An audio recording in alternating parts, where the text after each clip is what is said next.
Hello buddies and బుడంకాయిస్, welcome to Radhamma కథలు. అయితే సీతారాములు అలా అరణ్యవాసానికి బయలుదేరారు కదా.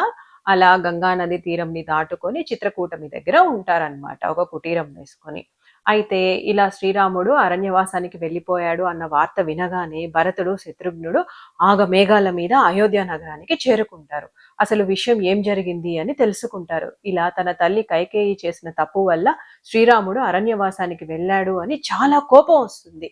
అయితే అప్పటికే దశరథ మహారాజు మరణిస్తాడు. ఎందుకు అంటే తన పెద్ద కుమారుడైన శ్రీరాముడు అడవులకు వెళ్ళిపోయాడు కదా. ఆ బాధతో రామ రామ రామ అనుకుంటూ దశరథ మహారాజు అలాగే మరణిస్తాడు. వీటన్నిటికీ కారణమైన తన తల్లి కైకేయి మీద చాలా కోపం వస్తుంది భరతుడికి. అయితే వెంటనే శ్రీరాముడు ఎక్కడ ఉన్నాడో తెలుసుకొని వెంటనే అయోధ్యకి తీసుకురావాలి అని భరతుడు శత్రుఘ్నుడు తన పరివారంతో అడవులకు బయలుదేరుతారు. అప్పుడు అక్కడ వెతుక్కుంటూ వెళ్తూ ఉంటే ఒక కుటీరం కనిపిస్తుంది. ఇక్కడే ఖచ్చితంగా శ్రీరాముడు ఉంటాడు అని అక్కడికి బయలుదేరుతాడు. అయితే అప్పుడు ఆ శబ్దాలు విని లక్ష్మణుడు వెంటనే శ్రీరాముడితో, అన్నయ్య చూడు, ఆ భరతుడు వస్తూ ఉన్నాడు, ఇక్కడ నిన్ను ప్రశాంతంగా ఉండనివ్వడు, నేను ఇప్పుడు భరతుడి పని చెప్తాడు అని చాలా ఆవేశంగా అంటాడు. కానీ శ్రీరాముడు, లేదు, భరతుడు అలా చేయడు, అసలు ఎందుకు వస్తున్నాడో చూద్దాము అని చెప్తాడు. అప్పుడు భరతుడు రాగానే శ్రీరాముడిని వెళ్ళి ఆలింగనం చేసుకుంటాడు. ఇలా తన తల్లి చేసిన తప్పుకి తనని క్షమించమని అడుగుతాడు. వెంటనే అయోధ్యకి తిరిగి వెళ్ళిపోదాము అని అడుగుతాడు. భరతుడు శత్రుఘ్నుడితో పాటు తన ముగ్గురు తల్లులు కూడా వస్తారు. అయోధ్యకి రమ్మని శ్రీరాముడిని చాలా బతిమాలుతాడు. కానీ శ్రీరాముడు, నేను తండ్రి మాటని జవదాటను అని, ఇక్కడే అరణ్యవాసం చేస్తాను అని చెప్తాడు.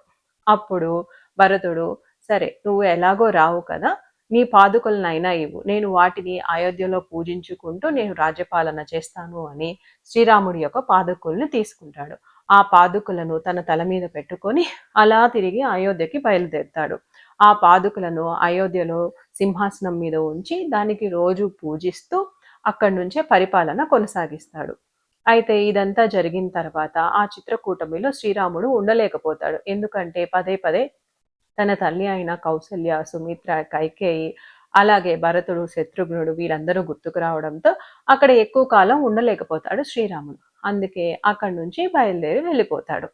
అలా అయోధ్యకాండ జరుగుతుందన్నమాట. నెక్స్ట్ అరణ్యకాండలో ఏం జరుగుతుందో తెలుసుకోవాలి అంటే like, share, subscribe to Radhamma కథలు. Thank you.